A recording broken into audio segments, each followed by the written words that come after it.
Méphiston Red! Méphiston Red! Oh! Warpstone Glow! Wow!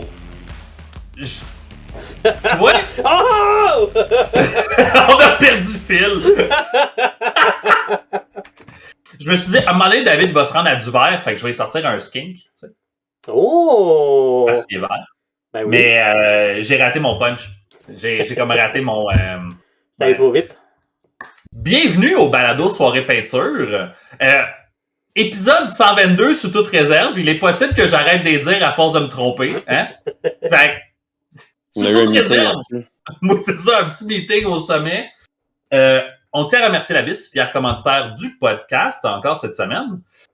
Et on va se lancer tout de suite un peu là, dans le vif du sujet. On est, au moment où l'épisode sort, le 3 novembre, au moment où on enregistre la veille de l'Halloween. Donc, on s'est dit, pourquoi pas vous faire un épisode spécial Halloween. Bon, le 3 novembre, c'est un petit peu plus tard que l'Halloween, là, on s'entend. Mais c'est le moment où on fait notre Walk Ride Halloween. Fait que, on se donne le droit d'étirer la sauce un petit peu plus longtemps. Y a-t-il vraiment quelqu'un qui va se plaindre que l'Halloween dure plus qu'une journée? Si oui, vous pouvez prendre la porte tout de suite. Y a pas de problème. Votre opinion sera accueillie à quelque part d'autre. Bon, ça vient d'un gars qui trippe vraiment plus sur l'Halloween que sur Noël, fait que c'est correct. Donc, Pas pantoute sur l'Halloween. je lançais l'idée au gars de dire, on pourrait jaser aujourd'hui de Halloween, mais au-delà de ça, l'univers Grimdark. L'univers Grimdark, c'est quoi le Grimdark? À quoi ça sert le Grimdark? Comment ça se représente le Grimdark? Dans le hobby en général. Fait que là, les gars, j'ai le goût de vous poser la question. Mettons, sans exemple de jeu. Un univers Grimdark, ça vous dit quoi? Peu importe, il n'y a pas de mauvaise réponse. There is only war. Oh, OK. Fait qu'on est déjà... Phil est déjà dans sa citation. Peux-tu élaborer un petit peu, autre que juste la citation? Mettons, qu'est-ce que ça veut dire, Grimdark, autre que ça? Non, ricochet à David. Je comprends pourquoi tu as voulu répondre en premier. Si tu avais répondu en deuxième avec ça, il y aurait manqué de chair autour de l'os. C'est bon, je comprends. Fait que David, toi? Ben moi j'ai triché, j'étais allé sur Wikipédia, j'étais allé lire des articles. Ah oui, surprise. Tu vois, Kev, on chie sur ton thème, là. C'est de toute beauté, là. Il y a comme pas moyen de lancer une idée puis de juste dire « Hey les gars, on se lance avec ça. » Il y en a un qui prend la citation directe d'un jeu alors que je dis pas obligé de nommer un jeu. Puis l'autre fait « Ah, je suis allé voir la description sur Wikipédia. » T'as dit pas obligé. Les mots, c'est important. T'as raison. Ouais, fait que c'est quoi ta définition sur Wikipédia? Fait que là, c'est intéressant parce que je suis allé sur la page en français, bien entendu. Fait qu'il y a une traduction. Il y a une traduction. C'est quoi la traduction de Grimdark? Est-ce qu'elle s'appelle Wahapédia, la version française? Wikipédia. Ben là, eux, ils donnent deux options, soit sombre obscurité ou obscurité sinistre. Là, j'en aime plus. Sinistre, c'est un petit peu mieux. Ouais. Je suis d'accord. Fait que c'est un style ou un cadre particulièrement dystopique, amoral et violent. L'expression est inspirée d'une citation de Warhammer 40 000 que Phil nous a donnée. Oh! In the grim darkness, there is only war? In the far future... There is only war. In grim darkness, en tout cas. Il y a grim darkness. Ouais, c'est ça, c'est comme un mix des deux, là. OK. Ouais. Puis là, t'as plusieurs définitions, mais ça tourne toujours autour de c'est une dystopie... En fait, je savais que Dave allait aller sur Wikipédia, fait que je l'ai écrit. Fait qu'on tourne toujours autour de la dystopie, de la violence, de l'immoralité. C'est pas propre. Il y a un côté réaliste, mais c'est comme une vision cynique de notre réalité. Ah! OK, ben tu vois, ça m'amène sur une autre affaire. Oh! Ouais. Ben moi, tu vois, je m'en allais sur avant. Vas-y. Tu pourras en parler. Moi, pourquoi je disais la citation de Warhammer 40 000, c'est parce que moi, dans ma tête, le Grimdark, c'était Warhammer 40 000. Fait que, puis là, j'essaie de me dire, qu'est-ce que pour moi, avant, était Grimdark, avant que je connaisse cet univers-là, puis j'ai jamais comme vu ça comme ça. Je pense que ce que je voyais le plus proche de ça, mettons, j'avais beaucoup trippé, moi, des affaires comme Blade Runner, des trucs comme ça, mais c'était plus dystopian, c'était dystopique. Ou en tout cas, c'est le terme qui était beaucoup utilisé. Fait que je sais pas à quel point, puis toi, je sais que c'est le genre de recherche qui t'intéresse, mais dans ma tête à moi, est-ce qu'il y a vraiment d'autres univers qui ont été qualifiés de grimdark avant, genre, l'univers de Games Workshop? Moi, c'est ça que je me posais comme question. Est-ce que Wikipédia a la réponse ou est-ce qu'on élabore là-dessus? L'expression, elle vient de la citation qu'on a donnée, mais le style, il précède. Puis, par exemple, un qui revient souvent, ça va peut-être vous surprendre, mais Game of Thrones. Ben oui. Serait grimdark. Dans un aspect... Dans un aspect plus fantastique que science-fiction. C'est ça. Et par moment, un peu down to earth, là. On s'entend, là, tu sais, si t'enlèves les dragons puis les zombies glacés, là, qui arrivent à la fin, là. Ben, c'est un peu la même affaire, mettons, l'univers de Games Workshop de 40 000 qui est très grimdark, ou, mettons, Warhammer Fantasy Battle. C'est que c'est quand même rattaché dans un style plus down to earth puis fantasy, tu sais. Dans Warhammer Fantasy Battle, t'avais l'Empire puis tout, que c'était très médiéval. Mais là, tu rajoutais, genre, des chérubins, le chaos puis des trucs qui rendaient ça comme différent. Puis 40K, c'est un peu pareil, tu sais. Tu peux t'imaginer qu'il y a un univers où on aurait des mégalopolis, qu'il y aurait des milliards de gens qui vivent, ça pourrait donner ça, mais là, tu rajoutes tout le côté de There is only war, il y a comme le Veil avec le chaos, personne a... Il y a rien de bon dans cet univers-là, tu sais. C'est un peu un mix, ce qui est un peu quand même le cas de Game of Thrones, tu sais, surtout à la fin, c'est vraiment genre comme... Les personnages, je pense, le voient pas tout le temps, mais nous, on voit que tout goes to hell autour, ça va pas bien, puis il y a rien qui va marcher, puis tu te rends jusqu'au minute to midnight, tu sais, c'est un peu la... Puis je pense qu'il n'y a aucun personnage innocent. Même dans les héros, là, dans Game of Thrones, il me semble qu'il n'y a personne qui est complètement innocent de rien. Ben, Jon Snow, là. C'est pas mal le plus proche qu'on peut faire, là. À la fin? Ouais, ben, il fait for the greater good. Mais il se fait bannir, tu sais. Est-ce que Ned Stark qui rentre là-dedans? Ouais, lui, il a plus de tête parce qu'il a juste fait les trucs good. C'est lui qui part. Mais lui, c'est l'exemple de la série, selon moi. Moi, c'est l'événement qui m'avait marqué. C'est que même rendu jusque-là, basé sur tous les univers qu'on connaît, qu'on pourrait dire, mettons, si on utilise ça comme exemple, qui serait pas grimdark, t'es comme, ben non, il y a quelqu'un qui va sortir, il va le sauver. Puis là, quand l'épisode de la saison finit, t'es comme, the fuck. Mais attends, Ned Stark, son duel contre le Targaryen, que personne n'a réussi à vaincre, puis là, il est bon héros de l'avoir vaincu. Il l'a tué dans le dos, il l'a frappé dans le dos. Mais ça, c'est pas grimdark. Non, c'est pas lui, c'est ah non? C'est son ami là, des marais. Là, c'est vrai. Mais il vit avec le mensonge, j'accepte. Mais il vit avec le mensonge. Oui, mais parce que c'est un good guy qui veut pas genre ternir la réputation de personne. Même chose, pourquoi que il protège sa sœur. Je pense que, j'avoue, mais t'as raison, il y a jamais personne qui est 100% clean dans ces univers-là. C'est plus humain que fantastique, gentil, good guy. Là.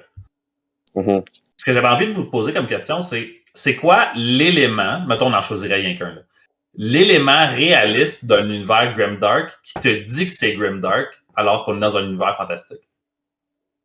Pour moi, c'est souvent, si je me base encore Games Workshop, c'est que souvent, tu vas te faire proposer genre des contextes ou des problématiques, puis dans le fond, il n'y a aucune bonne solution. Ouais. Toutes les solutions... L'impasse de la bonne décision, là. Non, mais tu sais, souvent dans les trucs là, de, mettons, là, les humains dans l'univers de 40 000, ils n'ont jamais un bon choix devant eux autres. Là. C'est juste des moins bons choix, des moins gore, des moins que tu scrapes tout ton esprit, des moins que tu vends ton âme, mais tu sais, c'est comme... Il n'y a pas de happy ending. Ça serait... Fait que pas de happy ending. Non, peu importe ce que tu fais, il n'y en a pas, ça n'existe pas dans cet univers-là, un happy ending. C'est genre, même si tu penses qu'il y a un happy ending, là, la caméra, elle s'en va hors champ, puis le Erebus en arrière, il est comme... On va essayer de pas spoiler personne avec l'épisode d'aujourd'hui, mais Erebus, c'est pas un good guy. C'est pour ça qu'on l'aime. Mais c'est pas un good guy. Il m'a fait vivre mon pire moment de la littérature fantastique ever, mais continue. David, toi, as-tu un élément? Ça peut être un item, hein? Tu sais, quand je lançais l'idée, là, ça pourrait être une cuillère. Là, tu sais, y a-tu quelque chose qui est réaliste dans un univers grimdark Quand tu vois ça dans un univers fantastique, tu fais ça, c'est Grimdark. Je pense que tout l'aspect. Ben, si on reprend l'exemple de 40 000, là, tout l'aspect production industrielle qui décrisse tout. OK. Il y a quelque chose de. Dans un univers fantastique, ce serait plus hopeful, ce serait plus. Oui, on bâtit pas vers le mieux. C'est ça. Oui. La technologie, c'est génial. Ils gèrent ou ils vont gérer la pollution. Là, tu l'as, la pollution. Je veux dire, Necromunda, c'est ça. Là, les hives avec le sump en dessous, là, c'est dégueulasse. Puis le Corpse Starch, qui est un peu le Soylent Green dans Warhammer 40 000. Là. Un quoi? Soylent Green, les biscuits soleil vert. C'est un film un peu dystopique aussi où il y a une industrie du trigger warning, du suicide. Ils prennent les gens, puis ce qu'ils font avec les corps, c'est qu'ils font des biscuits parce qu'il y a trop de surpopulation. Les gens, ils mangent ça, puis c'est des biscuits Soylent Green. Ça n'a pas l'air Grimdark pantoute, ça. Ouais, c'est ça. Comme le Corpse Starch, qui est dans le fond un ramassis de viande de gens qui est tout mis dans une barre protéinée. Exactement. J'ai jamais été autant peu intéressé de manger mes barres de protéines. Mais... ouais, ça, tu vois, j'avais plusieurs exemples en tête. Tu sais, quand je vous ai posé la question, moi, ce que j'avais en tête, c'était comme un objet, un item. Genre, tu sais, quelque chose.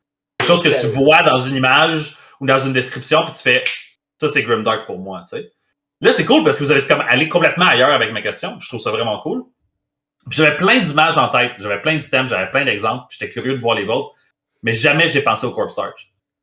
Et je pense pas que j'ai plus Grimdark que le Corpse Starch. Une barre de Corpse Starch, pour moi, c'est... on est ailleurs. Si je donnerais des exemples que j'avais en tête, par contre, le Servo Skull. Oui. Le Servo Skull, pour moi, là, c'est dur. Le chérubin, tantôt, Phil, tu l'as nommé, là. Le chérubin, mais pas le chérubin qui a l'air d'un vrai bébé. Tu sais, le chérubin qui a l'air d'un vrai bébé, pour vrai, là, je suis genre, whatever. Non, celui qui fait comme dans les trucs, là, j'ai pas lu les derniers, là, mais mettons, ils en ont parlé beaucoup dans les premiers de Dawn of Fire. C'est celui qui c'est comme Frother Mathieu A, là. Brother Mathieu? Ouais, que c'est genre le crâne avec un speaker qui fait une voix toute désincarnée, avec des petites ailes de quelqu'un que tu connais, c'est son ex-love. Ouais, ça c'est creep. Cet aspect-là du Servo Skull, du chérubin, tu sais, on a certains modèles là, dans l'univers de Warhammer 40 000, là, que c'est des chérubins avec une moitié de tête de squelette puis une moitié de tête de peau. Là. Ça, pour moi, on est exactement dans le Grimdark. Les chandelles, dans un univers comme Warhammer 40 000, pour moi, c'est stupide à souhait. Là. Genre, je suis juste comme la paperasse. Tu sais, quand tu lis un roman de Warhammer 40 000, puis ils te décrivent comment est-ce qu'ils mettent toute l'administration de la paperasse, puis des missives, puis des messages qui sont envoyés, puis l'organisation de la guerre, puis comment tu fais, attends une minute, là. Y a-tu vraiment un département au complet de millions de personnes qui sont seulement là pour gérer la paperasse et ils savent tous que ça va jamais arriver à temps? Parce que le warp est un problème, mais c'est aussi la seule solution qui existe pour gérer cette guerre-là, pour laquelle est-ce qu'on écrit ces papiers-là? Ça, pour moi, ça revient à no happy ending. Mm-hmm. Puis après ça, t'as tous les généraux qui savent ça, qui envoient leur monde mourir anyway, puis que si ces gens-là meurent pas, mais qui sont dans une guerre avec du chaos, qui ont été touchés par le chaos, ou même qui ont pensé, peut-être, possiblement, avec un faible pourcentage de possibilités qu'on voudrait se laisser tenter par une meilleure vie, balle dans la tête, merci, bonsoir. Ça, c'est un très bon exemple. Puis, là, on a utilisé beaucoup Warhammer 40 000 parce que justement, c'est un peu comme une partie de la racine. Là. Mais si on va, mettons, on sort là, de Warhammer 40 000. Parce que là, j'entends déjà les auditeurs, les auditrices sont comme, hey, il y a clairement d'autres choses que juste Warhammer 40 000. Là, par exemple, on a un petit peu effleuré Warhammer Fantasy. Warhammer Fantasy, Grimdark, qu'est-ce qui fait Grimdark pour vous dans Warhammer Fantasy? Parce que là, les chandelles, ça a du sens. Des crânes qui flottent par magie, ça a un peu du sens aussi. Est-ce qu'on est encore dans le no happy ending? Est-ce que vous avez d'autres idées? Est-ce qu'il y a d'autres choses? Ben moi, depuis tout à l'heure, tout ce que tu dis, c'était aussi genre... Pour moi, c'est tout ce qui est creep et cringe, là, un peu, dans un univers comme ça. OK. Comme de ce que tu dis depuis tout à l'heure, c'est toutes des affaires que t'en parles, t'es comme... c'est... Ouais. Le petit feeling, là? C'est pas juste gore ou dégueu ou pas le fun ou comme tu dis, dystopian. C'est comme... Tu te sens comme sale de cet univers-là, genre, tu sais. Ouais. Je pense que c'est là qu'on rentre dans la moralité que David nommait de Wikipédia tantôt, tu sais. Où est-ce que ce petit sentiment-là de la corde éthique en dedans, là, que quand tu lis le livre ou quand tu prends le... Tu sais, le Space Marine, c'est un beau héros, genre. Jusqu'à temps que tu prends la vision macro puis tu réalises qu'il a tué plein de familles de gens qui n'ont jamais rien demandé. Là, tu fais « Ah! Là, la pile de corps qui brûle dans le coin là-bas, c'est un petit peu plus difficile d'apprécier le Space Marine comme étant un héros, mettons. » Ou le Witch Hunter dans Warhammer Fantasy. Ouais. David, tu as l'air de quelqu'un qui a quelque chose qui brûle sur le bord des lèvres, là. Moi, pour l'épisode, j'ai sorti ce livre. Okay. Et la campagne impériale, la fameuse campagne impériale pour Warhammer Fantasy, le jeu de rôle, qui apprend une des meilleures campagnes de jeu de rôle à vie. Intéressant. Bonne partie de tout ça, c'est la représenter comment l'Empire est corrompu de l'intérieur. Toute la corruption. Par le politique? Ben, le politique, il y a des cultes du chaos, il y a toutes sortes de trucs, mais l'Empire est gangréné. Fait que c'est pas du high fantasy où t'as un beau royaume avec un roi ou une reine glorieuse ou un héros glorieux. Non, tout est moche, tout est laid, tout est juste... Tout est sale! Ouais, tout est sale, exactement. T'as fait ça, j'étais comme, yep, on n'est pas propre, il faut aller prendre une douche. puis souvent, les histoires, c'est les invasions du chaos qui pètent tout, qui rasent des villages, puis après ça, sont repoussés au prix de sacrifices immenses. Mordheim. On parle de corruption, puis de malédiction sur une ville. Puis là, en plus, ce que je trouve formidable, c'est qu'à l'époque, John Blanche, Thomas Pirinen, ils s'inspirent beaucoup de peintures millénaristes de la Renaissance, avec des trucs complètement fuckés dedans, puis ils reproduisent ça, puis ils insufflent une vie avec la couleur, puis des images qui viennent frapper l'imagination, puis qui sont loin de l'elfe glorieux dans sa belle côte de maille scintillante. Là. Ben, c'est aussi ce qui donne je suis pas sûr que c'est paradoxe, c'est bon, mais mettons, le reflet, le revers, l'espèce d'opposition qu'il y a entre le High Elf, qui est beau, qui est lumineux, qui a réponse à tout. Puis à la quelque part, c'est peut-être tout vrai. Ça se peut. Mais de l'autre côté, t'as ton humain sale dans Mordheim, qui avait pas le choix d'aller chercher de la gloire dans Mordheim au coût de sa santé mentale, sa santé physique, son âme, son intégrité physique.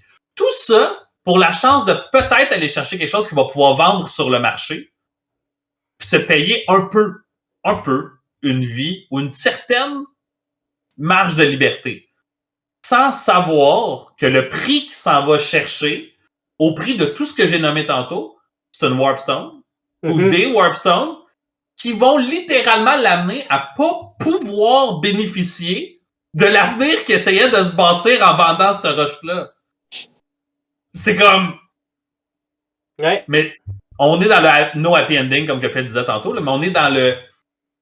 Quand t'es dedans, tu penses que c'est ta seule porte de sortie. Tu vois le désespoir puis l'espèce d'énergie de on va vaincre ou on va réussir ou j'ai un rêve. Tu crois à l'espoir à ce moment-là. Quand tu prends la vision un peu macro, tu fais non. Il n'y avait rien là-dedans qui était un bon choix, puis tu n'as clairement pas pris le meilleur des mauvais choix. Fait que maintenant, tu vas payer pour. Puis on parle même pas de Be'lakor, on parle même pas de toutes les affaires super fantastiques qui sont dans Mordheim. Si je me rappelle bien, Mordheim, je faisais pas du Warhammer à l'époque. Mais Mordheim, Be'lakor avait pas été présenté à l'époque comme étant le gros méchant de ça. C'était juste comme une force sinistre, lugubre. Il y avait un météore qui était descendu. T'sais, on parlait pas de Be'lakor et le gros méchant de cette campagne. On l'a su plus tard dans les releases. De ce que je me rappelle. Là. Fait que tu sais, t'as comme toute une grosse campagne basée autour du désespoir puis de l'appât du gain. Puis là-dedans, on peut pas passer sous silence les Skaven. Hein? On parle de Warpstone Skaven. Oui. Ça, c'est super intéressant. Les Skaven, c'est les rats de la peste noire. Mm-hmm. La grande peste. Qui est historiquement quelque chose qui a existé. Exactement. C'est comme ça, mais comme on prend ce cauchemar-là, en fait, cette crise-là de l'humanité, cette catastrophe-là, on le transforme en truc plus cauchemardesque. Puis la Warpstone, j'avais lu à quelque part, je sais pas si c'est corroboré, mais lançons l'hypothèse quand même, c'est toute l'angoisse, l'anxiété autour du nucléaire. Ah ben oui, oui. Les radiations, c'est les mutations, les changements jusque dans l'ADN, les futures générations qui naissent avec des doigts de plus parce que tu avais du Warpstone chez vous une fois. Fait que c'est vision cynique qui vient de notre réalité, avec un aspect satirique où je vais te montrer, je vais aller plus loin dans le cynisme, puis ça fait muter des rats dont le seul but est de se cacher dans nos villes, puis un jour venir nous détrôner. Je me posais comme question, c'est peut-être juste mon manque de connaissances sur les Skaven aussi, hein, parce que moi, les Skaven, habituellement, j'ai plus tendance à les détruire qu'à les jouer. Mais les Skaven, on ne connaît pas leur origine, non? On n'a pas de... Il y a une histoire. Il y a une légende. Oui, c'est ça, mais on n'a pas de... Les elfes, on sait qu'ils ont été créés de telle façon avec les Old Ones. Les Lizardmen, on sait qu'ils ont été créés de telle façon avec les Old Ones. Les humains, on sait qu'ils viennent de... Les ogres, tu comprends? Les Skaven, j'ai l'impression que ce qu'on a, c'est tout autant nébuleux que les légendes que l'Empire racontait sur les Skaven à leurs enfants ou à leur génération, genre. J'ai l'impression qu'il n'y a pas de reliable source sur les Skaven. Je me trompe-tu? C'est présenté comme ça. On a une légende qui revient dans tous les codex ou presque. Là. OK. Mais effectivement, tu as raison, c'est présenté comme quelque chose de nébuleux, qu'on n'est pas sûr. Mais la légende raconte que... Ouais. Puis tu vois, je trouve ça drôle parce que on parle de Grimdark, on parle de Warhammer Fantasy, puis on est allé directement dans les Skaven. T'as amené Mordheim, Warpstone, on allait là. Personne n'a parlé de gobelins. Alors que les gobelins sont creepy, à souhait. Mais ils ont tellement été présentés, de mon point de vue, comme étant quelque chose de drôle, que j'ai l'impression qu'on oublie le côté creepy du gobelin qui mange des gens. Ben, si tu lis le roman de... Comment il s'appelle? Skarsnik, tu l'oublies pas. Le roman de Skarsnik qui va te le replacer dans le Grimdark. C'est ça. C'est qui l'avait écrit, ça? Savais-tu? Non, je me souviens pas. C'est-tu Chris Wright? Ah, ça se peut. Parce que je sais pas si c'est lui, ça se peut que ce soit pas lui. Mais Chris Wright avec les... Guy Haley. Bon, OK, bon. Guy Haley, Guy Haley, c'était mon autre exemple. Avec ce qu'il a fait avec les Blood Angels, il a trouvé une très belle façon dans Warhammer 40 000 avec Dante et les Blood Angels de pouvoir te montrer à quel point ils sont glorieusement des Space Marines de la pureté, mais qu'en même temps, mon Dieu, qu'ils sont tourmentés puis qu'il y a quelque chose de macabre. Au-delà de l'analogie du vampire, là, dans le « on devrait être mieux que ça puis on peut pas s'empêcher d'avoir nos instincts bestiaux. » là. Fait que tu sais, je suis pas surpris qu'avec des gobelins, il a trouvé le moyen de faire quelque chose de... Oui, on sait qu'ils sont drôles, mais maintenant, mettons la loupe sur le creepy qui devrait exister autour des gobelins de la nuit, tu sais. Ouais. Est-ce que... Moi, c'est sûr que ce que tu nommais tantôt, David, ça m'a amené à penser au Witch Hunter. Parce que souvent, bon, vous me direz si je me trompe, là, puis peut-être que les gens qui nous écoutent en ce moment, ils disent « Kevin, je suis pas d'accord avec toi. » On verra. Les Witch Hunters, on a souvent tendance, je pense, à les critiquer comme étant comme des espèces de gens froids, de la logique sans pitié. Ils sont prêts à brûler des villages au complet parce qu'ils ont trouvé une petite trace de chaos à quelque part. Puis il n'y a pas vraiment de différence entre la façon dont les Witch Hunters sont dans Warhammer Fantasy et la façon que les Witch Hunters sont dans Warhammer Age of Sigmar. Le parallèle est exactement le même. Les mêmes personnages. Tu lis un roman de Witch Hunter dans Age of Sigmar puis dans Fantasy, même affaire. Ce qui est très intéressant parce que ça montre à quel point est-ce que le personnage, le style du Witch Hunter a perduré dans le temps, peu importe la destruction de l'univers d'avant. Ouais. Mais je pense que c'est facile de critiquer le Witch Hunter comme étant l'espèce de sans-pitié, pas d'empathie. Mais quand tu prends ta campagne impériale que tu nommes, que c'est gangréné de l'intérieur, peux-tu vraiment te permettre de juste brûler un bout de sauge en haut ici en disant que tu as fait du beau travail? quand toute la souche de l'arbre au complet est corrompue, puis elle va corrompre les autres aussi, puis elle va pourrir le sol. Le Witch Hunter, il fait une job qui est complètement ingrate, mais j'ai l'impression qu'il est à la hauteur de la demande. Je sais pas si c'est clair dans ma tête. C'est ça qui fait qu'il est autant grimdark dans ma tête. Pour moi, Van Helsing, univers de film, roman... Non, mais j'allais dire, c'est, dans le fond, ce que tu veux dire, je suis un peu d'accord, c'est que ça représente pas mal l'univers. Il est la résultante de l'univers. Oui. C'est pas là, mais c'est une des, mettons, dans l'univers de Warhammer, c'est une des conséquences de cet univers-là. Il y a des archétypes comme ça qui se créent parce que c'est comme, c'est juste normal. All goes to hell. Fait que lui, c'est comme la réponse. La réponse pseudo-good, mais qui fit. C'est même le good et creep dans... Tu me fais penser avec Van Helsing, tu sais, c'est comme dans Donjons et Dragons, c'est tout ce qui est l'univers de Ravenloft, là. C'est vrai. Genre, no good guy, parce que peu importe ce que tu fais, dans l'univers de Ravenloft, tu vas finir par prendre des décisions de pas good guy. C'est ça. Fait, est-ce que l'univers Grimdark fait en sorte que peu importe qui existe dans cet univers-là, à un moment donné ou à un autre, il tourne ne serait-ce qu'un peu? Tu sais, comme sur l'horloge, là, mettons, à 12, je pense que c'est une des thématiques aussi. Tu sais, si tu regardes, mettons, Games Workshop, ils jouent beaucoup avec ça sur leurs personnages. Il y en a des fois qui vont être plus blancs que blancs, mais dans le fond, ils finissent tous par être dans le gris au mieux. Là. On parle des Inquisiteurs aussi? Hein? Ouais, ou même dans l'Horus Hérésie. Pour plusieurs personnages, ce qui est arrivé que... Horus? Tu piques à side, là. Horus en belle armure blanche, qui est représenté comme étant le meilleur diplomate, le meilleur des fils. L'empereur le choisit parce qu'il a toutes les qualités pour pouvoir être capable de ramener ses frères et les rassembler, alors qu'il est exactement la raison de pourquoi ils sont scindés en deux puis que l'univers brûle. Ben, l'empereur à la base. Puis il finit en armure noire. Ouais, c'est vrai. Mais ça, tu vois, je trouve ça intéressant que t'en parles, parce que je pense qu'on s'en est jamais parlé entre nous autres. Fait que je le lance, là, mais je sais pas si vous vous rappelez dans l'Horus Hérésie, je vais pas spoiler personne, ok? Je vais aller vraiment en gros. Si le détail que je vous raconte, vous le saviez pas, je pense pas que ça va brûler de punch ou déranger quoi que ce soit, fait que je me sens safe de pouvoir le dire, ok? Fait que si vous écoutez ça, vous êtes comme « Oh my God, je peux pas continuer », vous êtes safe, pas de trigger. L'empereur, dans les romans, ils décrivent que plus tu es proche de lui, plus l'armure des Custodes noircit à cause de l'impact psychique de son aura.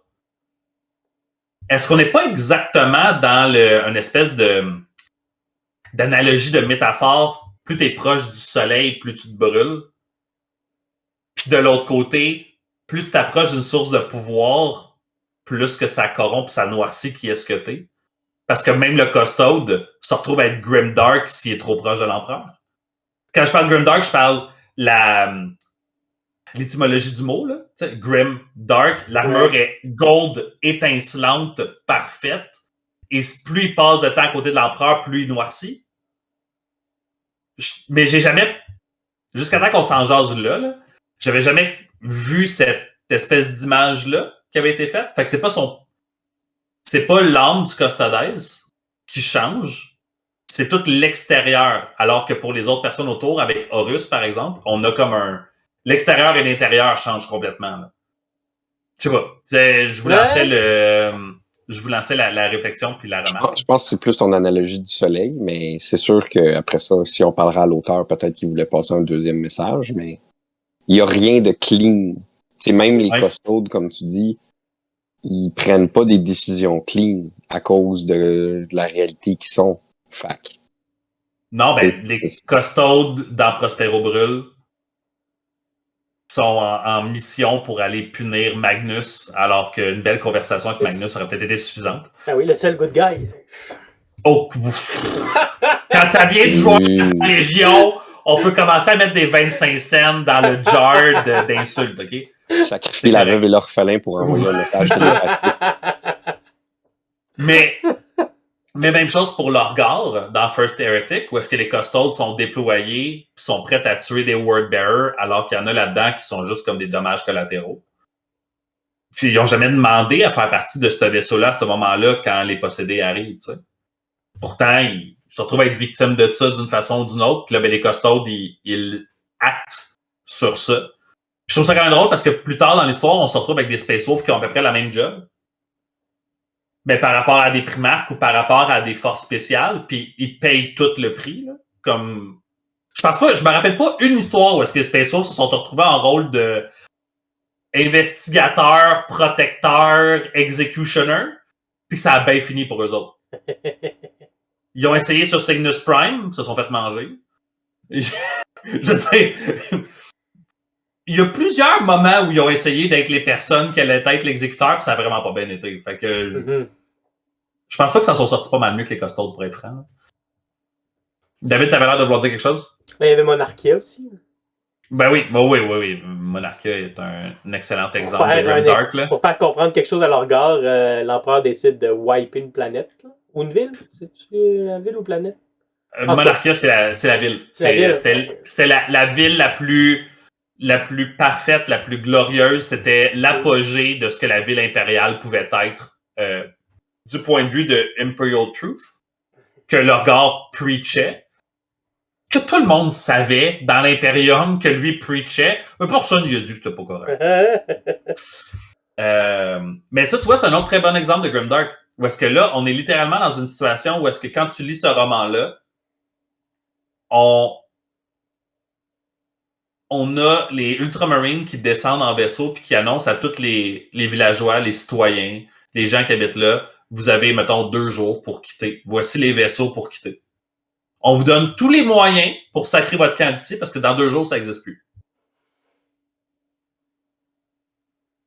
Pas de bon choix ici, là. Tu laisses toutes tes choses en arrière, tu oublies ton identité, ta culture, qui est-ce que t'es, c'est moi qui décide. Mais je t'ai donné le navire pour quitter. Fais ce que je te dis. Sinon quoi? Sinon, tu vas partir avec le reste de la roche qui est là-bas. Tu vois, j'avais oublié ce bout-là. Moi, c'est ce qui m'avait frappé quand j'avais lu le roman la première fois, parce que je me rappelais pas de moment où l'Imperium avait donné un choix. Ah, ok. Puis là, ce qu'on disait, c'était pas capitule. Ce qu'on disait, c'est quitte. Parce que tu fais partie des villes de l'Imperium. Fait qu'il n'y a pas de négociation. On te donne le meilleur moyen. On n'a pas vraiment de considération et d'empathie, là. On fait juste te donner le meilleur moyen. Fait que tu sais, ça pour moi, on est encore un peu dans le Grimdark. J'aurais envie de quitter un peu. Il y a plein d'autres jeux. On va peut-être en revenir à Necromunda tantôt, là, parce que je sais qu'on parle beaucoup de Necromunda dernièrement, puis je pense que Necromunda et Grimdark, ça va ensemble. Mais y a-t-il d'autres jeux qui vous viennent en tête, qui parlent de Grimdark? Ou qui vous dites, c'est peut-être pas Grimdark à la base quand on le regarde, mais ça prendrait pas grand-chose pour que ça le devienne. T'as nommé, quand on a parlé avant l'émission, Silver Bayonet. Silver Bayonet, Il y a un oui. petit côté Grimdark, là. C'est quoi Silver Bayonet? Mettons pour ceux et celles qui nous écoutent qui n'ont aucune idée, c'est quoi, là? Donc, c'est Joe McCullough, celui qui a fait Frostgrave, qui a fait un jeu qui se passe pendant les guerres napoléoniennes. Là, tout à coup, à cause de tout ce qui se passe, des grosses guerres et des troubles, il y a des puissances supernaturelles qui se réveillent. Puis là, tu joues un petit warband d'une des factions de l'époque qui va combattre les troubles surnaturels. Oui, parce que moi, l'exemple que j'ai entendu le plus souvent, c'était genre des werewolves ou des vampires. Mm-hmm. Au moment où on enregistre aujourd'hui, ils ont annoncé des nouvelles figurines que c'est comme des fantômes de soldats. Oh! Super bien fait. Fait qu'ils ont l'uniforme, en même temps, un petit côté ectoplasmique. Fantomatique. Oh, c'est superbe. Ouais. Ça, c'est cool. Fait que ça va chercher l'horreur de la guerre, puis là, ils te rendent ça là-dedans. Est-ce que tu sens que c'est déjà Grimdark en soi, ou est-ce que tu sens qu'il manque un petit quelque chose pour le rendre plus Grimdark? Je suis intéressé par Silver Bayonet. J'ai pas lu les livres ou rien. Fait que c'est purement basé sur ce qu'on m'en dit puisque j'en ai vu sur Internet. Fait que je saurais. Mais j'ai l'impression que c'est Grimdark. Dans le sens où ça prend quelque chose de c'est pas joyeux, les guerres napoléoniennes, mais ça a souvent été présenté comme glorieux ou en tout cas avec il y a quelque chose de légendaire, épique, plus propre que propre. C'est ça. Là, ça le met sale. Ça embarque du cynique parce que ça libère des forces surnaturelles qui sont pas là pour être gentilles puis pour nous aider. Là, tu combats ça. Puis ça va chercher dans les warbands, là, par exemple, des gens qui se révoltaient contre des paysans là, qui se révoltaient contre l'occupant. Tout ça, là. Fait que je pense que, ouais. Je pense que ça y va. Mais après, sous toute réserve. Hein. Oui. Mais de ce que j'écoute beaucoup tout ce que Peachy fait. Je regarde beaucoup ce que Peachy fait depuis avant qu'il quitte Games Workshop. Mais depuis qu'il a quitté Games Workshop, il a fait quelques épisodes sur Silver Bayonet sur son podcast. Puis sur son Patreon. Fait que j'ai pu en voir un petit peu plus. C'est un jeu que je trouve super intéressant. C'est un jeu qui m'intéresse vraiment beaucoup. Que j'aimerais ça un jour pouvoir possiblement essayer. Fait que, oui, je sais. Annonce ça à Dave demain. Ben oui. Je reviens, je m'en vais acheter le jeu. Ça, il dormira pas. Mais c'est le genre de jeu qui me demanderait probablement de faire une démo pour pouvoir voir si j'aime ça. Puis après ça serait de trouver les modèles qui me feraient triper. Ben, c'est dans ma liste de jeux, je voulais essayer aussi. David, t'es pas prête? C'est Noël. Oui. Parce que c'est comme tous les jeux de Joe, c'est des jeux que ça peut quand même être le fun parce que on peut utiliser n'importe quoi, fait qu'il faut juste trouver un thème, ce qui peut arriver n'importe quand, puis après ça, ben le concept est quand même nice. Mm-hmm. Moi c'est ça puis Rangers of Shadow Deep, là. C'est les deux jeux que j'avais regardés dans les trucs de H, puis tu sais c'est des trucs que t'es pas obligé de jouer pour jouer, tu sais, tu prépares tes games, puis c'est comme c'est ça qui est le fun. Ben, je trouve ça cool que t'en parles parce que Ranger of Shadow Deep, c'était le prochain que je voulais nommer. Il y a, dans les affaires Grimdark, il y a des univers qui se veulent pas nécessairement Grimdark, mais qui ont des scènes ou des moments Grimdark. Je m'explique. Lord of the Ring, premier film, la scène où les destriers noirs, là, où est-ce que les Wraiths sont en train de courir à travers la route puis que les hobbits doivent se cacher, là. Ça, pour moi, on est vraiment proche du Grimdark. On peut voir la nature mourir autour. On peut voir les hobbits qu'il faut qu'ils se cachent. On n'est pas beaucoup dans les jokes. Alors que tout le début du film est dans les jokes. Gandalf arrive en retard, on a des feux d'artifice, les enfants, ils rient puis ils chantent. Mais le premier vrai moment où est-ce que je sens qu'il y a quelque chose qui meurt, c'est cette espèce d'espoir-là où est-ce que tu réalises qu'il n'y a pas d'issue. Il reste juste qu'on peut se cacher. Puis après ça, on monte d'une coche un peu plus haut parce qu'on présente l'espoir de quand ils vont rencontrer. Là, je m'excuse, je spoil un film de 2003. un livre de 1975. Ouais, c'est ça. Je me dis que je peux me le permettre, là. Mais t'as attendu assez longtemps. On monte la scène un peu après. Fait que, tu sais, moi, mon feeling, je me rappelle la première fois que je l'avais vu, j'ai fait comme « Oh shit, OK, c'est rendu sérieux », alors que tout le reste d'avant ne l'était pas. Et par la suite, on a, quand ils vont dans la taverne, puis qu'ils rencontrent Aragorn, puis que pas longtemps après, on a les destriers qui se pointent à la gate, qui font peur à tout le monde, qui vont dans la chambre, puis qui poignardent les oreillers, puis qu'il y a des plumes partout. Ça pourrait être une scène qui serait extrêmement drôle avec une musique de Benny Hill. Mais c'est une scène qui, pour moi, m'avait marqué à l'époque au cinéma parce que je trouvais ça triste. Je savais que les hobbits n'étaient pas morts, mais je venais de catcher à quel point il avait passé à ça de mourir. Puis si c'était pas de la petite rencontre qu'il venait de faire avec Aragorn à ce moment-là, l'espoir était mort là. La quête venait de mourir là. Ça m'avait montré qu'on était toujours à un mauvais pas que l'histoire se terminait. Ça, pour moi, c'est des scènes Grimdark, mais l'univers ne l'est pas. Je sais pas si je l'ai précisé. Ouais. Puis Rangers of Shadow Deep, c'est un peu mon feeling. J'ai acheté le livre pendant que j'étais en voyage avec ma blonde en Ontario. Là, on s'est fait une petite fin de semaine. Je suis tombé dans un magasin en Ontario qui vendait Rangers of the Shadow Deep, qui était comme une espèce d'amalgame avec des expansions dedans. Cool.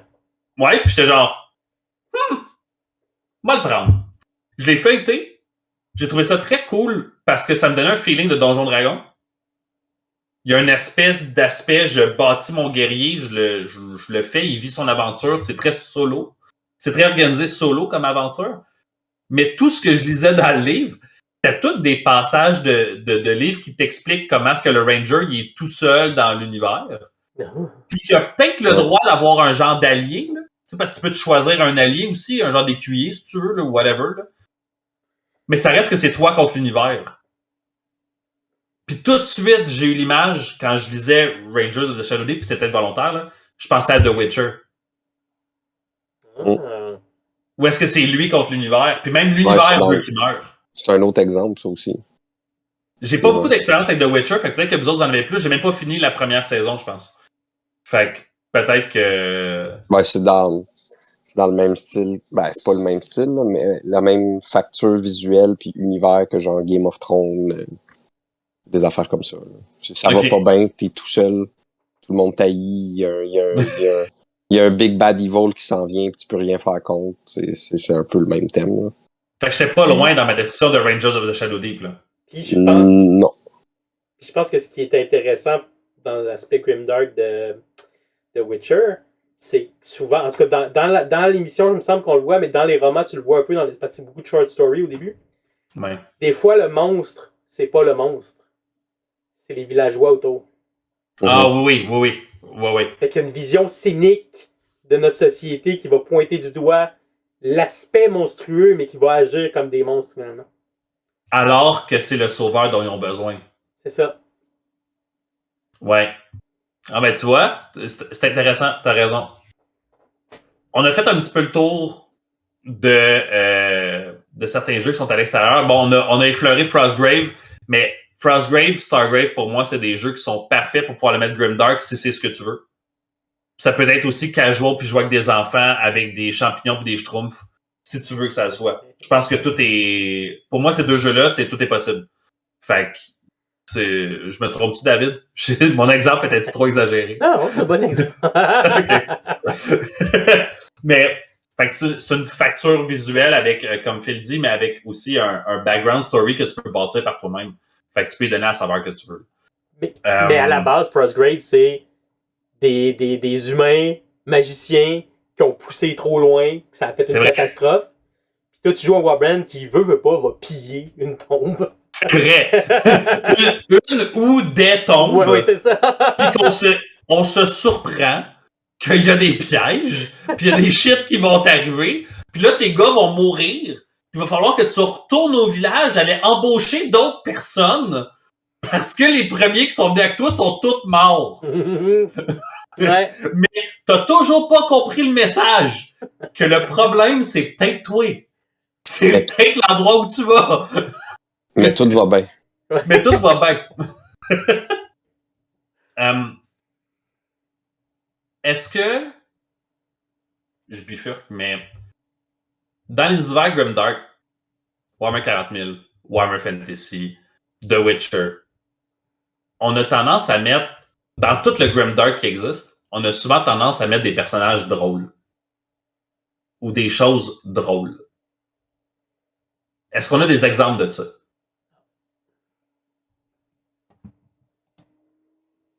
Vas-y donc, pour nous aiguiller. Non, David s'en retient, là.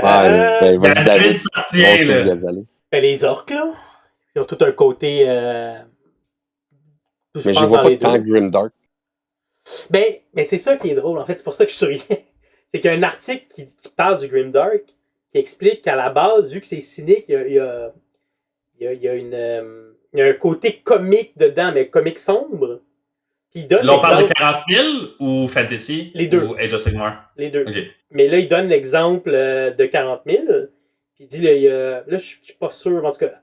Apparemment, il y a un lien à faire entre le nom un certain Warboss Orc, je pense que c'est Gazgul, puis la liste des premiers ministres britanniques. Fait que il y a des jokes sombres sur la réalité parce que c'est des Anglais, là, de leur réalité politique de l'époque. Puis on sait dans certaines entrevues où ils en parlaient, où ils vivaient à l'époque de Margaret Thatcher, puis c'était comme toutes les années de plomb, puis tout ça. Là. Mm-hmm. Le comique fait partie des ressorts du Grimdark. Apparemment. Puis là, ce qu'il dit, puis il dit, plus tard, le Grimdark, quand il se développe, il y a des gens qui se prennent trop au sérieux, puis là, ils sortent de ça. Mais il donne Warhammer comme un exemple où ils ont réussi à garder les deux. C'est un peu mon feeling. J'ai l'impression qu'avec les années, bon là, Rogue Trader, première, deuxième édition, whatever, là, on est ailleurs, OK? Je prends Warhammer 40 000, je vais commencer par Warhammer 40 000, mais 40 000 dans son expression actuelle qu'on a dans le lore et tout. Les orques pour moi, sont un parfait comic relief. Si on prend le temps d'y penser un peu, là, on comprend qu'un orc, c'est grand, c'est gros, c'est fort, ça pue. Puis, si ça a décidé de te tuer, tu vas pas vraiment pouvoir le raisonner. Okay? Mais, avec les années, on a trouvé plein de façons de démontrer l'orc comme étant quelque chose de drôle, de ridicule, de stupide au point de vouloir courir après un chapeau dans Dawn of War 2. Genre, il veut le chapeau du Witch Hunter, de la Witch Hunter. C'est ça. On a décidé de prendre le Warboss et de le faire comme ça. Alors qu'on aurait pu vraiment mettre l'emphase sur le Warboss sur à quel point il est fort, il est intimidant, il est puissant, il est rapide. Toutes les descriptions qu'on donne sur les Space Marines. Toutes les descriptions qu'on donne sur les Primarques. Toutes les descriptions qu'on pourrait donner sur un Eldar. Sur des races qui sont traitées plus sérieuses, on les met tous ces adjectifs-là. Sur l'orc, on va le mettre, mais bien vite, on va aussi avoir des moments dans certaines histoires où est-ce qu'on va nous sortir à quel point est-ce qu'il est épais. À quel point est-ce que c'est pas lui qui décide, c'est le gobelin à côté de lui. Ghazghkull Traka, puis son petit Gnoblar gobelin avec la bannière. Ouais. C'est quoi son nom déjà? Hey, je m'en rappelle pas. Mais j'ai juste Mascupit, mais c'est clairement pas ça son nom. Mais ça sonne comme un nom de gobelin. Ça m'énerve. Là, je suis sûr que David est en train de le chercher. Hein? Ouais. Ouais, c'est ça. Tu l'as trouvé? Pas encore. OK. Bon. Les orques, on a tendance à leur donner des affaires drôles pour aller dessus. Macari. Macari, bon. Ben, tu vois, même dans son nom, il y a ri. Je veux dire, il veut que tu ris. Ça va avec. Mais tout ça pour dire que je pense que l'affaire drôle qu'on ajoute dans le Grimdark permet de mettre encore plus en relief les choses qui sont sérieuses. Parce qu'on a un miroir. Parce qu'on a quelque chose de drôle, on a moyen de le prendre moins au sérieux par moment. Fait que quand les choses sérieuses se passent, on le vit plus. Hell's Reach. Ah, vas-y. Non, j'allais dire, le meilleur exemple, c'est beaucoup des démons dans l'univers de Games Workshop. Là. Ils sont un peu des fois grotesques puis niaiseux. Ouais. C'est vrai. C'est pas tout juste dégueu puis creepy. Tu sais, les Nurgle, bon exemple. Nurgle, ouais. C'est le meilleur exemple.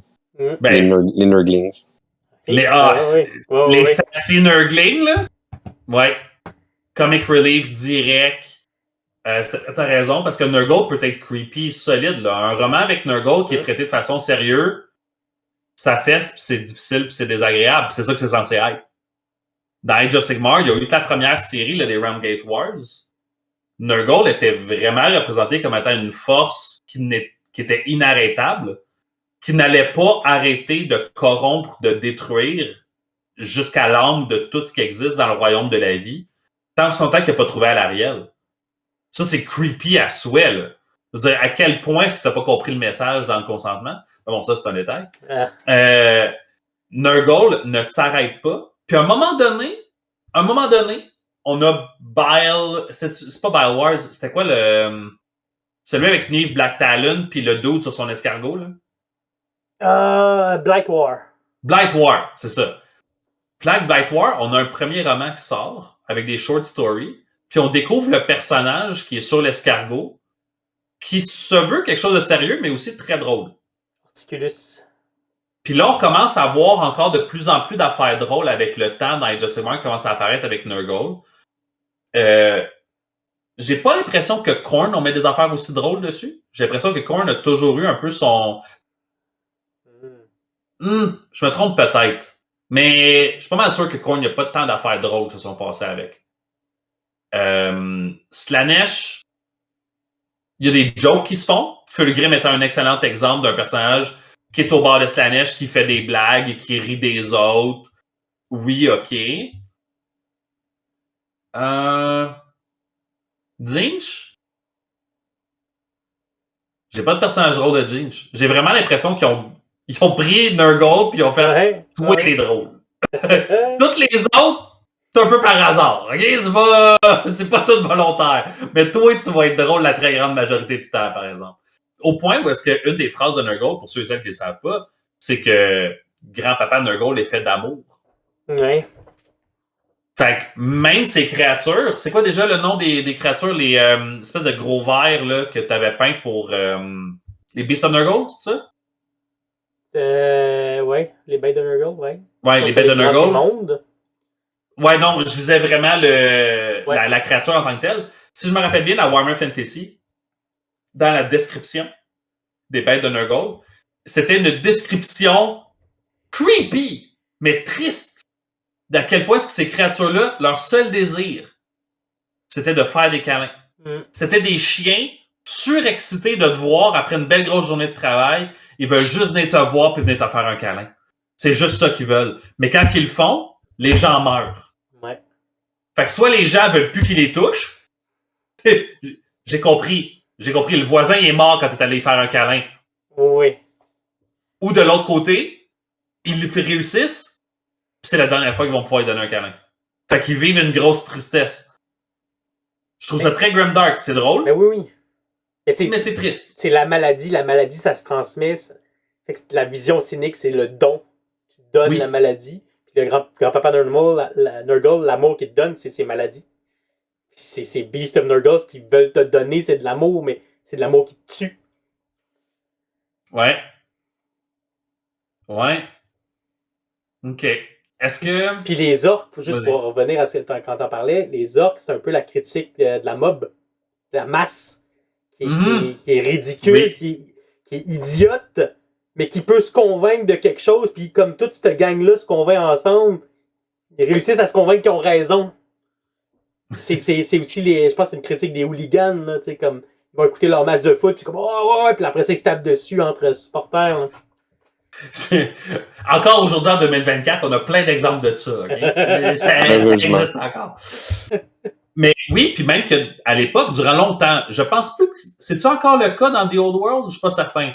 Mais les orques, très longtemps, ont eu une règle de stupidité. Ont eu une règle de mob de stupidité. Il y avait une règle particulière au niveau animosité. Du moral. Animosité, exactement. Les trolls avaient stupidité, certains trucs avaient stupidité, puis eux, il y avait animosité parce qu'ils se tapaient dessus. Ouais. Mais ça, je ne sais pas si c'est encore présent dans Old World actuellement. Je n'ai pas checké. Mais animosité, c'était une règle qui, moi, m'avait fait acheter une armée d'orques. Wow. À l'époque de Warhammer Fantasy, je m'étais fait une énorme armée d'orques parce que j'adorais l'idée de jouer une gang de gens stupides, forts, que quand les choses vont pour eux, mon Dieu que ça va bien. Mais quand une affaire goes to shit, que le leader n'est pas capable de les ramener, c'est fini.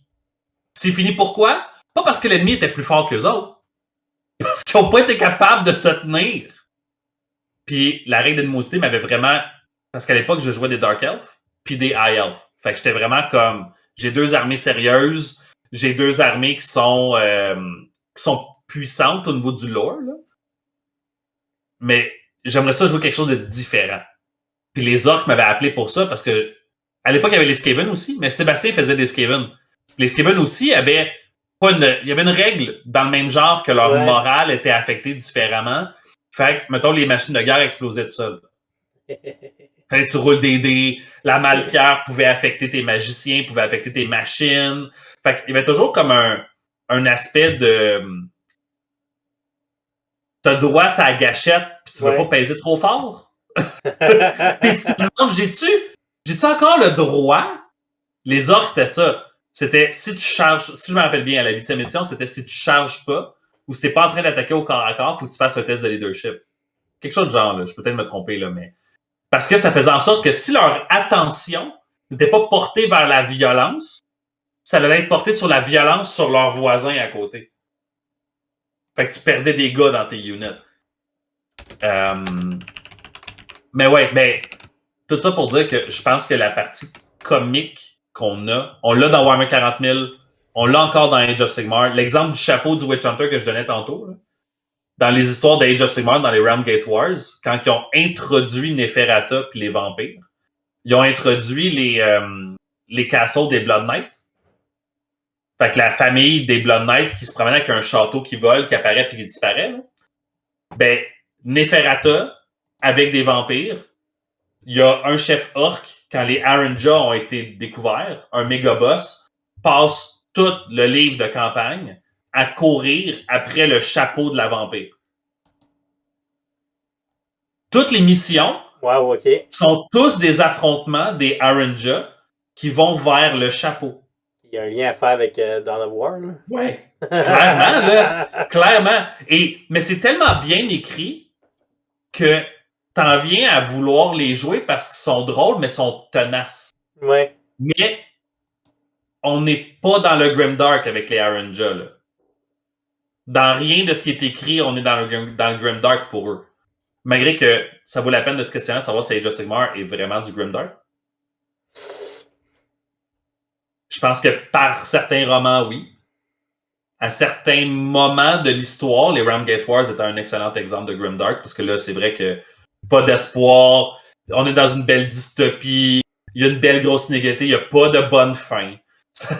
L'espoir est tellement mince. Il n'y a personne de clean. La preuve, c'est ce que je l'ai dit tantôt sur les Witch Hunters. Le premier Stormcast Witch Hunter, le Night Venator. C'est le Night Venator? Lord Venator? Lord Venator, je pense. Je peux me tromper. Mais en tout cas, je pense que c'est le Lord Venator. A été créé pour être le Witch Hunter des Stormcast.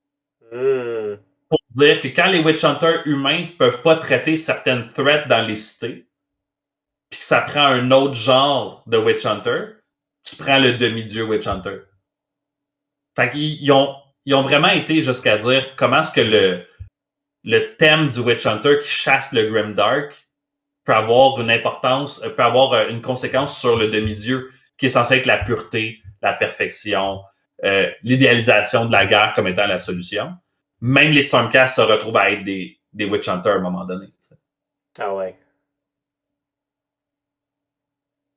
Mettons, je pense qu'on arrive pas mal vers la fin de l'épisode. Je pense qu'on a fait pas mal le tour de ce que c'est Grimdark, mais j'aurais envie de vous entendre au niveau peinture. On jase vite de peinture. Qu'est-ce que vous avez comme... Pour vous, Grimdark, si on peint du Grimdark, on peint ça comment? Mettons, Phil, je commencerai avec toi, vu que c'est toi le plus peintre de Grimdark d'entre nous trois, je pense. Ben, c'est les choix de couleurs puis les trucs que tu utilises, là. C'est dans le thème que tu vas utiliser, les lumières. C'est pas pour rien des choix de couleurs que j'utilise souvent. Je sais pas en termes de technique, ben désaturé, là, c'est beaucoup ce que j'aime faire, puis ce que Miles fait aussi pour le Russe Hérésie, qui est un univers un peu grimdark. Fait que tu sais, il y a rien de clean. Tu sais, même si tu fais un ultramarine, mais tu vas le salir ou tu vas utiliser des teintes différentes pour que même les good guys, ils ont pas l'air ils ont pas l'air propre. À péter l'énergie. Est-ce qu'on est seulement dans le weathering? Ou là, on parle vraiment de battle damage, weathering, des techniques particulières ou des couleurs particulières que toi, tu vois dans ta tête quand on parle de Grimdark? On fait souvent des jokes. C'est un peu comme ce qu'on... Ouais, exemple, mais c'est ce qu'on reviendra aussi quand on parlera des décors de Leven de Warcry. C'est de donner un thème qui va ramener des concepts qui pourraient se relier au Grimdark. Étouffant, ou comme tu disais tout à l'heure, il n'y a pas de bonne solution, ça va pas bien. Tu peux ramener ce thème-là sur la peinture ou les trucs que tu utilises en étant oppressant dans tes choix de couleurs, dans le thème de tes bases. Dans le fond, c'est... De là, l'idée de la saturation, de la désaturation. Ouais, parce que c'est des couleurs qui vont être plus ternes, donc tu vas être plus encore là. C'est gris, c'est de la boue, c'est mouille. Pas le fun. Ouais. C'est un peu le même concept. Ton Emperor's Children qui serait mauve-rose, dans un thème Grimdark, il serait plus mauve foncé, genre? Ah, ben, c'est ce qu'on a parlé déjà. Désaturé, c'est plus que ta couleur, elle s'en va pas vers la couleur pure. C'est qu'elle tu t'en vas vers le... il y a du gris dans ta couleur. OK. Simple de même. Fait que ton vert, il est pas vert, il est Incubi Darkness. Ouais. Ton rouge, c'est pas un rouge Blood Angel, ça va être genre un rouge genre plus pourpre, mettons. Puis ton noir, il est pas juste noir. T'sais, si je prends l'exemple de ta Black Legion, ben, ou de tes Just Aaron? Mais, plus ou moins, mais oui, parce que dans le fond, tu vas plus y aller avec ça, ça va plus être du côté réalisme. Là. Mais tu sais, ton noir, il pourrait être plus mauve. Même chose, les golds, ton gold, il va pas être nécessairement pétant comme un gold de Stormcast des Hammers of Sigmar. Il va peut-être être genre gold plus brun, désaturé. Okay. Encore là que c'est peut-être là que tu vas utiliser des teintes de vert, plus de vert dans ton gold. Fait que dans le fond, c'est toutes des questions de thème. Genre de tout ce qu'on parle depuis tout à l'heure. Genre, ouais, dans le Scale 75. Fait que tout ce qu'on parle depuis tout à l'heure, le thème, ben, tu le revisualises dans ta peinture ou dans tes choix de conversion aussi. Tu parlais de cerveau school puis d'affaires de même. Fait que, dans le fond, c'est un thème. Fait que c'est comment tu fais vivre le thème sur ta figurine. Autant la base que l'armure, que la peau de ton modèle. C'est un peu ce que tu dis tout le temps. Ton approche souvent quand tu fais des projets, c'est que tu y vas avec t'as une image, t'as écouté un film, t'as écouté une série, t'as écouté une toune, puis là tu veux le représenter. Ouais, c'est un peu la même chose. Fait que si tu voudrais quelque chose de plus grimdark, ben tu y vas avec ce qui fait pour toi penser à ça. C'est de même que je verrais ça. Ben, je pense que c'est une très belle description. Hein. J'aurais pas... J'aurais rien à rajouter à cette description-là. Toi, David, ça ressemble pas mal à ce que tu voulais dire? T'avais-tu quelque chose de plus à ajouter sur la définition ou sur des idées? Ben moi, je pense à Blanchitsu, mais je pense que... ben oui! Côté des saturations, on l'a bien expliqué, là. C'est vrai. Ben, John Blanche, tantôt, tu donnais comme étant un exemple. Le style de peinture de John Blanche, qui est nommé Blanchitsu maintenant, effectivement, représente très, très bien ça. Miles, comme artiste, dans tout ce qu'il fait, très grimdark. Ben, tu sais, tout ce qui était Blanchitsu, quand tu disais, c'était toutes les artworks puis les images qu'il faisait, tu sais, c'était encore là, c'était pas juste ce qui était représenté, qui était grimdark, en guillemets, c'était les couleurs qu'il utilisait, tu sais, c'était toujours comme ce type d'art-là des années 80-90 de Games Workshop, mais tu sais, il y avait, les formes étaient toutes bizarres, tu sais, c'était très, tu sais, là, quand les vieux livres de Mordheim, ou les artworks pis ces trucs-là, tu sais, c'était, t'avais des genres de démons partout, des affaires étranges. Tu sais, c'est un peu tu véhicules le thème, dans le fond. Des jaunes pastels, des bruns pastels. Ouais, c'est ça. Encore là, toutes des couleurs désaturées. Tu sais, rien de le fun pis de happy. Là. Ouais, parce que même les couleurs jaunes dans du John Blanche ou dans le Blanchitsu, ça feel plus comme du brun beige que du jaune, genre. Il n'y a rien de propre, il n'y a rien de... Puis c'est quand même fou parce que le style n'a pas changé. Le style de Blanchitsu, de Mordheim dans les années 90 jusqu'à aujourd'hui dans Age of Sigmar, ou dans 40K, ou dans l'Horus Heresy, c'est la même affaire. Puis tu regardes Miles, quand il peint ses projets, tu le vois peindre du Necromunda, tu le vois peindre du Age of Sigmar, tu le vois peindre de l'Horus Heresy, tu le vois peindre du 40K. Il n'y a pas vraiment de différence dans son style. Il l'applique, peu importe où, comment. Il sait comment il approche ses affaires. Puis même quand il fait des changements, tu vois que c'est dans son approche à lui. Tu vois que c'est son style que lui, il aime aller chercher. C'est le côté plus grimdark. Tu le vois, ça sort dans ses modèles. Ouais. Moi, j'ai rien de plus à ajouter, mais pour vrai, les gars, je trouvais ça vraiment le fun de pouvoir élaborer un peu sur le thème du grimdark. Je pense qu'on a touché un petit peu à tout. Bon, les gens qui s'attendaient à avoir un petit peu plus de Necromunda en entendant parler de grimdark, il va y avoir un épisode plus tard juste pour vous autres. C'est correct qu'on en parle un peu moins maintenant. Mais est-ce qu'on a d'autres choses à ajouter sur le grimdark? On n'a pas beaucoup parlé de jeu de rôle, mais on en a parlé un petit peu pareil. Est-ce qu'on a d'autres choses qu'on avait le goût de... Ouais, c'est ça. On a-tu d'autres choses qu'on avait le goût de rajouter? Ou est-ce qu'on a pas mal tout dit ce qu'on voulait dire? Ouais. On peut arrêter ça là. OK, good!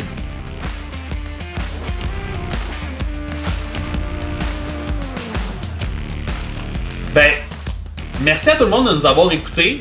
Bonne Halloween. Bon, ben là, au moment où vous allez l'écouter, probablement que c'est déjà passé. Mais on espère que vous avez un bel Halloween, que vous n'avez pas eu trop de sugar crash. Hein? Les bonbons, c'est bon, mais il faut aussi modérer. Bon, tout dépendant de l'âge que vous avez, là, parce que rendu à notre âge, à nous autres, il faut modérer, mais à 15, 16, 17, c'est correct, majeur tant que tu veux. Sauf si c'est diabète. En tout cas, whatever. Vous comprenez ce que je veux dire. Fac. Fin de l'épisode. On espère que vous avez aimé ça. Peut-être que ça vous a inspiré. à aller chercher un petit peu plus de peinture, un petit peu plus de style dans vos trucs. Peut-être qu'on vous a nommé plein de jeux que vous avez déjà entendu parler, vous dites « Ah, pas fou, j'aimerais ça essayer ce jeu-là. » Si vous avez des suggestions de jeux ou d'univers grimdark que vous avez en tête, que vous dites « Hey les gars, je suis déçu, vous n'avez pas parlé de ça. » Lancez-nous, je suis sûr qu'il y en a plein qu'on n'a pas nommés. Mais nous autres, c'est le fun parce qu'on peut découvrir à travers vous plein de nouveaux jeux, puis peut-être que ça va nous inciter à vouloir les essayer, puis à en parler dans des futurs épisodes. Fait que, gênez-vous pas, on veut vous entendre, on veut le savoir. Puis là, il y a un bug en ce moment. Si vous commentez, mais vous n'êtes pas abonné à notre chaîne YouTube ou à notre Spotify, on ne verra pas le commentaire. Ben, tu vois, ça va directement dans le reste. Je m'en allais dire, on a les épisodes qui sortent à chaque semaine sur Spotify, mais on a aussi la chaîne YouTube, puis on vous annonce tout ça sur nos médias sociaux. Fait que si vous nous écoutez sur Spotify, je vous invite à aller jeter un coup d'œil sur YouTube pour pouvoir aller vous abonner aussi. Des fois, voir notre face, des fois, voir les chandails qu'on porte. Ah oui? Des fois, je porte de la merch de Warhammer. Donc, gênez-vous pas, on aime ça, abonnez-vous. Si vous nous écoutez sur Spotify et que vous n'êtes pas sur notre page Facebook, allez faire un tour sur la page Facebook. Dans le fond, là, résumé rapide, soirée peinture sur YouTube, c'est là qu'on met les épisodes à chaque semaine. Vous allez pouvoir voir vidéo et nous écouter en même temps, évidemment. On a soirée.peinture, qui est notre Instagram, où est-ce qu'on poste plein de photos de nos événements, de nos projets, de nos trucs. On a Soirée Peinture Le Balado, qui est la page officielle sur Facebook, où est-ce que là, on va mettre nos événements, on va mettre les épisodes, justement, avec le lien Spotify ou le lien YouTube. Et on a aussi Soirée Peinture La Communauté, qui est le groupe dans lequel est-ce qu'on partage, où est-ce qu'on a, par exemple, le Mardi PEC, qui est le Mardi Projet en cours, qui sort à chaque semaine, où est-ce qu'on vous lance des idées, des réflexions, où est-ce qu'on aime ça discuter avec vous. Donc, allez vous abonner sur tout ça. Allez-y, nous autres, ça va faire grimper les chiffres, puis on est bien contents. Puis, je pense qu'on fait de la bonne job, fait que c'est gentil de nous encourager. Fait qu'il nous reste juste une chose à dire, je pense. David? On va acheter Silver Bayonet. Phil? Je suis bien. Bonne soirée peinture!